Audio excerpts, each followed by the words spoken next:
வணக்கம். செந்தணலின் பிரதான செய்திகள். விரிவான செய்திகளுக்கு முன் தலைப்புச் செய்திகள். நில அபகரிப்பு வேலை திட்டங்களுக்கு அனுமதி இல்லை, கஜேந்திரகுமார் திட்டவட்டம். ஜனாதிபதி கூறியது வெறும் அரசியல் வானவேடிக்கை, அருட்தந்தை மா சக்திவேல் காட்டம். பெரும் அரசியல் தலைவர் நல்லகண்ணு மறைவுக்கு கஜேந்திரகுமார் இரங்கல். பயங்கரவாத தடை சட்டத்துக்கு எதிராக யாழில் சனிக்கிழமை மாபெரும் போராட்டம். கிராம உத்தியோகத்தர்களின் போராட்ட எச்சரிக்கை, அவசர பேச்சுவார்த்தைக்கு அழைப்பு விடுத்த அமைச்சு. ஈஸ்டர் தாக்குதல் விசாரணைகளை தடுக்க முயற்சிக்க வேண்டாம், வெளியான அறிவிப்பு. உலக சந்தையில் தொடர்ந்து உச்சத்தில் தங்க விலை, இலங்கையில் நகை வாங்க காத்திருப்போருக்கான தகவல். தென்கிழக்கு பல்கலைக்கழகத்தில் ஊழியர்கள் போராட்டம். அறிகுறிகள் தென்பட்டால் உடனடியாக மருத்துவ ஆலோசனை பெறவும் விடுக்கப்பட்டுள்ள எச்சரிக்கை. அக்குறிக்கொடை இரட்டை கொலை, மேலும் பல தகவல்களை வெளியிட்ட போலீசார். பெட்ரோல் பவுசர் மரத்துடன் மோதி விபத்து, அதிர்ஷ்டவசமாக தப்பிய சாரதி. கொழும்பு கடற்கரையில் சடலமாக மீட்கப்பட்ட இளம்பெண். 2025 சர்வதேச அளவில் படுகொலை செய்யப்பட்ட நூற்றுக்கணக்கான செய்தியாளர்கள். தொடர்வன விரிவான செய்திகள். வனவள திணைக்களம் மக்களின் காணிகளை ஆக்கிரமிக்க அனுமதிக்க முடியாது என நாடாளுமன்ற உறுப்பினர் கஜேந்திரகுமார் பொன்னம்பலம் குறிப்பிட்டார். நேற்று இடம்பெற்ற கிளிநொச்சி மாவட்ட ஒருங்கிணைப்பு குழு கூட்டத்தில் 2010ஆம் ஆண்டுக்கு பின் வனவள திணைக்களத்தால் ஆக்கிரமிக்கப்பட்ட காணிகளை விடுவிப்பது தொடர்பில் விவாதிக்கப்பட்ட போது அவர் இவ்வாறு தெரிவித்துள்ளார். போர்க்காலத்தில் மக்கள் வாழ்ந்து வந்த காணிகள் தற்போது காடுகளாக மாறியுள்ளன. அவ்வாறு காடுகளாக மாறிய இந்த நிலங்கள் மக்களுக்கு சொந்தமானவை என்பதால் அவற்றை வனவள திணைக்களம் ஆக்கிரமிக்க ஒருபோதும் அனுமதிக்க முடியாது. இந்த நிலங்களை வேறு யாருக்குமே வழங்க முடியாது. போரால் ஒரு கட்டத்தில் மாவட்டத்திலிருந்து மக்கள் ஒட்டுமொத்தமாக இடம்பெயர்ந்தனர். குறிப்பாக மகாவலி திட்டம் மற்றும் கியூலோயா திட்டம் உள்ளிட்ட நடவடிக்கை மூலம் வனவள திணைக்களம் என்ற பெயரில் தமிழர்களின் நிலங்கள் அபகரிக்கப்படுகின்றன. இதற்கு ஒருபோதும் அனுமதி வழங்க முடியாது என கஜேந்திரகுமார் பொன்னம்பலம் மேலும் சுட்டிக்காட்டியுள்ளார். ஜனாதிபதி இனவாதமற்ற மதவாதமற்ற நாட்டை உருவாக்குவேன் என்பதெல்லாம் வெறும் அரசியல் வானவேடிக்கை என சமூக நீதிக்கான செயற்பாட்டாளர் அருட்தந்தை மா சக்திவேல் தெரிவித்தார். தையிட்டியில் தமிழர்களின் பூர்வீக காணிகளை படையினர் யுத்த கால பகுதியில் தங்கள் கட்டுப்பாட்டுக்குள் கொண்டு வந்ததோடு நில்லாமல் அந்த நிலங்களை நிரந்தரமாக ஆக்கிரமிக்கும் செயற்பாடுகளை மேற்கொண்டுள்ளதாகவும் அவர் இந்த வேளை குற்றம் சாட்டியுள்ளார். மேலும் விகாரை சட்டவிரோதம் என்று தெரிந்தும் விகாரை கட்டியதோடு தற்போது சட்டவிரோத விகாரையின் பிக்கு விகாரை அமைந்துள்ள காணியை மீள கொடுக்க மாட்டேன் என்று கூறியுள்ளமை நாட்டின் சட்டத்திற்கும் மனித அறத்துக்கும் பௌத்த தர்மத்துக்கும் அதன் போதனைக்கும் எதிரான குற்றமாகும். குற்றம் என்று தெரிந்தும் எத்தகைய அச்சம் இல்லாமல் இவ்வாறு கூறுவதற்கு பின்னால் சிங்கள பௌத்த இயக்க சக்திகளும் அதற்கு துணை இருக்கின்ற படையினருமே காரணம் என்றும் அவர் இதன் மூலத்து குற்றச்சாட்டொன்றினை முன்வைத்துள்ளார். இந்திய கம்யூனிஸ்ட் கட்சியின் மூத்த தலைவர் நல்லகண்ணுவின் மறைவுக்கு தமிழ் தேசிய மக்கள் முன்னணி பொதுச் செயலாளர் கஜேந்திரகுமார் பொன்னம்பலம் இரங்கல் தெரிவித்தார். செஞ்சூரியன் தோழர் நல்லகண்ணு ஐயாவுக்கு ஈழத்தமிழர்களின் செவ்வஞ்சலி என்றும் இந்திய கம்யூனிஸ்ட் கட்சியின் புகழ்பூத்த மூத்த பெரும் தலைவர் தோழர் நல்லகண்ணு ஐயா அவர்கள் 101வது வயதில் தன்னுடைய மூச்சை நிறுத்திக் கொண்டார் என்ற செய்தி ஈழத்தமிழ் மக்களை பெரும் துயரில் ஆழ்த்தியுள்ளதாகவும் அவர் தன்னுடைய இரங்கல் செய்தி குறிப்பில் குறிப்பிட்டுள்ளார்.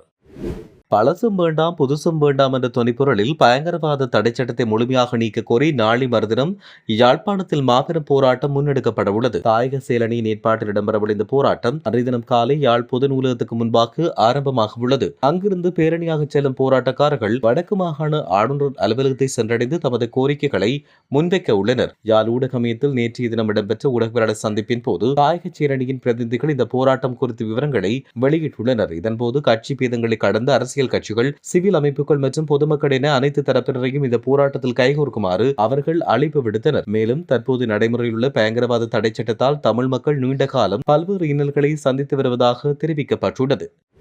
கிளிநொச்சி இரணிமடு விவசாயிகள் சம்மேளனத்தால் கடந்த 10 வருடங்களாக அறவிடப்பட்ட கோடிக்கணக்கான பணத்துக்கு என்ன நடந்தது என்று கேள்வி எழுப்பப்பட்டுள்ளது. இந்த கோடிக்கணக்கான பணம் தொடர்பில் மாவட்ட உயரதிகாரிகளுக்கு பங்குள்ளதா என நாடாளுமன்ற உறுப்பினர் கஜேந்திரகுமார் பொன்னம்பலம் கேள்வி எழுப்பினார். இதனால் பதில் கூற முடியாமல் அதிகாரிகள் தடுமாறினர். குறித்த பணம் முறைகேடாக செலவிடப்பட்டுள்ளமை தொடர்பில் நேற்றைய தினம் நடைபெற்ற மாவட்ட ஒருங்கிணைப்பு குழு கூட்டத்தின் போது கேள்வி எழுப்பப்பட்டுள்ளது. இந்த பணம் முறைகேடாக செலவிடப்பட்டுள்ளமை தொடர்பில் நேற்றைய தினம் கேள்வி எழுப்பப்பட்ட நிலையில் கிளிநொச்சி மாவட்டத்தில் பாரிய நீர்ப்பாசன குளம் இரணைமடு குளத்தின் கீழுள்ள விவசாயிகளிடமிருந்து இரணைமடு சம்மேளனம் என்ற முறையாக பதிவு செய்யப்படாத அமைப்பொன்றினூடாக சுமார் 4.5 கோடி ரூபாய் நிதி அறவிடப்பட்டுள்ளது. இந்த நிதியானது முறையற்ற விதத்தில் செலவு செய்யப்பட்டுள்ளமை தகவல் அறியும் உரிமை சட்டத்தினூடாக பெறப்பட்ட தகவலின் அடிப்படையில் அம்பலப்படுத்தப்பட்டுள்ளது. 3 கோடி ரூபாய் நிதிக்கு என்ன நடந்தது? இதையடுத்து தேசிய கணக்காய்வு திணைக்களத்தால் அதன் ஆவணங்கள் கொண்டு செல்லப்பட்டு கணக்காய்வுக்கு உட்படுத்தப்பட்டுள்ளது. இந்நிலையில் இதுவரை 3 கோடி ரூபாய் நிதிக்கு என்ன நடந்தது என்று கண்டறியப்படாமல் உள்ளது. இந்த முறைகேடுகளுடன் தொடர்புடைய அதிகாரிகள் என்ற வகையில் பொறுப்பு பொறுப்பேற்ற பதில்களை கூற முடியாது என்று கஜேந்திரகுமார் பொன்னம்பலம் சுட்டிக்காட்டியிருந்தார்.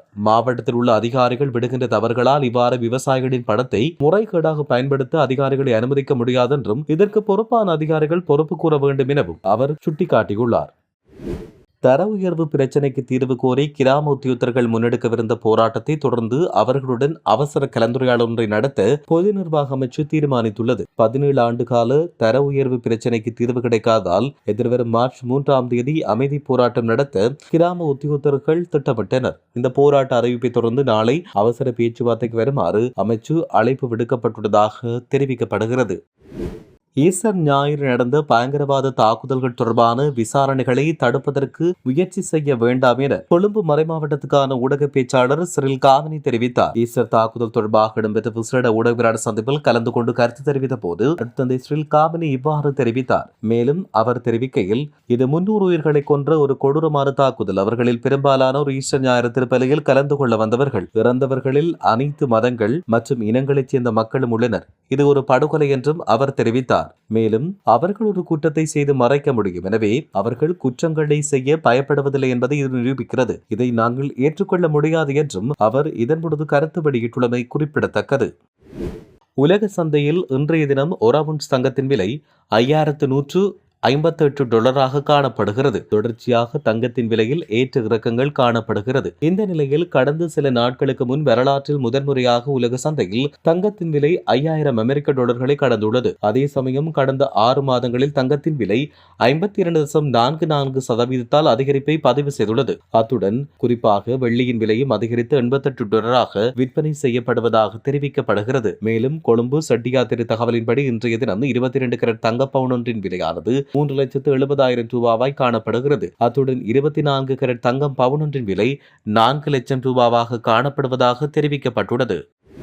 அனைத்து பல்கலைக்கழக தொழிற்சங்கங்களின் கூட்டுக்குழுவின் 21/2/2026 மற்றும் 22/2/2026 ஆகிய தினங்களில் நடைபெற்ற இணையவழி கலந்துரையாடல்களில் எட்டப்பட்ட தீர்மானத்தின் அடிப்படையில் தென்கிழக்கு பல்கலைக்கழக ஊழியர் சங்கத்தின் ஏற்பாட்டில் போராட்டம் ஒன்று முன்னெடுக்கப்பட்டுள்ளது. நேற்று மதிய இடைவேளையில் பல்கலைக்கழக நிர்வாக கட்டிடம் முன்பாக இந்த போராட்டம் இடம்பெற்றது. இந்த போராட்டத்துக்கு தென்கிழக்கு பல்கலைக்கழக ஊழியர் சங்கத்தின் தலைவர் CMA முனாஸ் தலைமை வகித்ததோடு சங்கத்தின் செயலாளர் MMM ஹாமின் நெறிப்படுத்தலில் இது ஒழுங்குபடுத்தப்பட்டது. இதில் பல்கலைக்கழகத்தின் பல்வேறு பிரிவுகளை சேர்ந்த பெருமளவான ஊழியர்கள் கலந்து கொண்டு தங்களது நீண்ட நாள் கோரிக்கைகளை முன்வைத்து பல்வேறு கோஷங்களை எழுப்பியிருந்தமை குறிப்பிடத்தக்கது.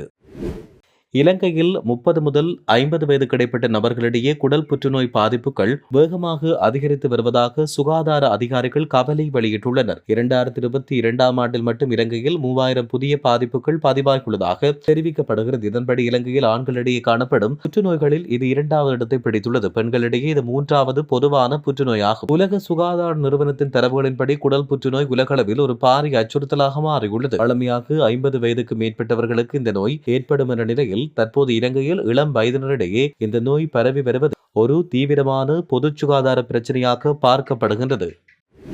கடவல அக்குறைகொட பகுதியில் அமைந்துள்ள பல்பொருள் அங்காடியின் வாகன தரிப்பிடத்தில் காரில் இருந்த சட்டத்தரணி மற்றும் அவரின் மனைவியை சுட்டு கொலை செய்யப்பட்ட சம்பவம் தொடர்பில் பல முக்கிய தகவல்கள் வெளியாகியுள்ளன. இது குறித்து மேல் மாகாணத்துக்கு பொறுப்பான சிரேஷ்ட பிரதி போலீஸ் மாதிபர் சஜீவ மெதவத்த ஊடகங்களுக்கு கருத்து வெளியிட்டார். இது ஒரு குறிப்பிட்ட கும்பலால் மிகவும் ஒழுங்கமைக்கப்பட்ட முறையில் முன்னெடுக்கப்பட்ட ஒரு குற்றமாகும். ஆரம்பத்தில் போலீசாரிடம் மிக குறைந்த தகவல்களை இருந்தன. இனந்தெரியாத நபர்கள் ஒரு காரில் வந்து சுட்டுவிட்டு தப்பிச் சென்றனர் என்ற தகவலை தவிர வேறு ஆதாரங்கள் இருக்கவில்லை. எனினும் புலனாய்வு பிரிவினர் சிறிய தகவல்களை கூட பெரிய ஆதாரங்களாக மாற்றி விசாரணை முன்னெடுத்தனர். இந்த கொலை சம்பவத்துக்காக 4 வாகனங்கள் பயன்படுத்தப்பட்டன. அந்த 4 வாகனங்களையும் போலீசார் தற்போது கைப்பற்றியுள்ளனர். அவற்றில் ஒரு வாகனம் எரியூட்டப்பட்ட நிலையில் மீட்கப்பட்டுள்ளது. குறித்த வாகனத்தை செலுத்திய சாரதியை தவிர ஏனைய அனைவரும் தற்போது கைது செய்யப்பட்டுள்ளதாக தெரிவிக்கப்பட்டுள்ளது. கவர்ன பக்கமிருந்து திருகோணமலை நோக்கி பயணித்த பெட்ரோல் பவுசர் ஒன்று இன்று அதிகாலை விபத்துக்குள்ளானது. கந்தலாய் 93ஆம் கட்டை பகுதியில் அதிகாலை சுமார் 2 மணியளவில் இந்த பவுசர் கட்டுப்பாட்டை இழந்து வீதியை விட்டு விலகி அருகில் இருந்த மரத்துடன் மோதியுள்ளது. இந்த கோர விபத்தில் பெட்ரோல் பவுசரின் முன்பகுதி பலத்த சேதமடைந்துள்ளது. எனினும் பவுசரின் சாரதி எவ்வித காயமின்றி அதிர்ஷ்டவசமாக உயிர் தப்பியுள்ளார். சாரதி தூக்க கலக்கத்தில் இருந்தமையே இந்த விபத்துக்கு காரணம் என்று ஆரம்பகட்ட விசாரணைகள் தெரிய வந்துள்ளது. விபத்து தொடர்பான மேலதிக விசாரணைகளை கந்தலாய் போலீசார் மேற்கொண்டு வருவதாக தெரிவிக்கப்பட்டுள்ளது. ரத்மலானை கடற்கரை பகுதியில் சடலமாக மீட்கப்பட்ட இளம்பெண் ரத்மலானை பிரதேசத்தைச் சேர்ந்தவர் என அடையாளம் காணப்பட்டுள்ளார். இந்த பெண் மரணமடைந்த விதம் தொடர்பில் முன்னெடுக்கப்பட்ட ஆரம்பகட்ட விசாரணைகளின் அடிப்படையில் இது ஒரு சந்தேகத்துக்குரிய மரணம் என்று போலீசார் தெரிவித்தனர். இந்த பெண்ணின் சடலம் மீட்கப்பட்ட இடத்தில் தடயவியல் சோதனை முன்னெடுக்கப்பட்டுள்ளதோடு மரணத்துக்கான உண்மையான காரணத்தை கண்டறிய உடல்கூறு பரிசோதனைகள் மேற்கொள்ளப்பட்டுள்ளன. போலீசாருக்கு கிடைத்த தகவலுக்கு அமைய கைவிடப்பட்ட மீன்பிடி படகொன்றில் இருந்தே இந்த இளம்பெண்ணின் சடலம் மீட்கப்பட்டுள்ளது. இந்த இளம்பெண் 24 வயதுடையவர் என்று தெரிவிக்கப்பட்டுள்ளமை குறிப்பிடத்தக்கது. உலகம் முழுவதும் கடந்த 2025ஆம் ஆண்டில் செய்தி சேகரிப்பு பணியின் போது 129 செய்தியாளர்கள் கொல்லப்பட்டுள்ளதாக தெரிய வருகிறது. பத்திரிகையாளர்கள் பாதுகாப்பு குழு வெளியிட்ட அறிக்கையில் இந்த விடயம் தெரிவிக்கப்பட்டுள்ளது. இந்த உயிரிழப்புகளில் 3/2 பங்கு இஸ்ரேலின் தாக்குதல்களால் நிகழ்ந்துள்ளன. இதில் காசாவில் கொல்லப்பட்ட பலஸ்தீன செய்தியாளர்கள் மட்டுமன்றி ஏமனில் ஹவுதி ஊடக அமையம் மீது நடத்தப்பட்ட தாக்குதலில் உயிரிழந்த 31 ஊடக பணியாளர்களும் அடங்குவதாக தெரிவிக்கப்பட்டுள்ளமை குறிப்பிடத்தக்கது. இத்துடன் செய்திகள் நிறைவடைகின்றன. வணக்கம்.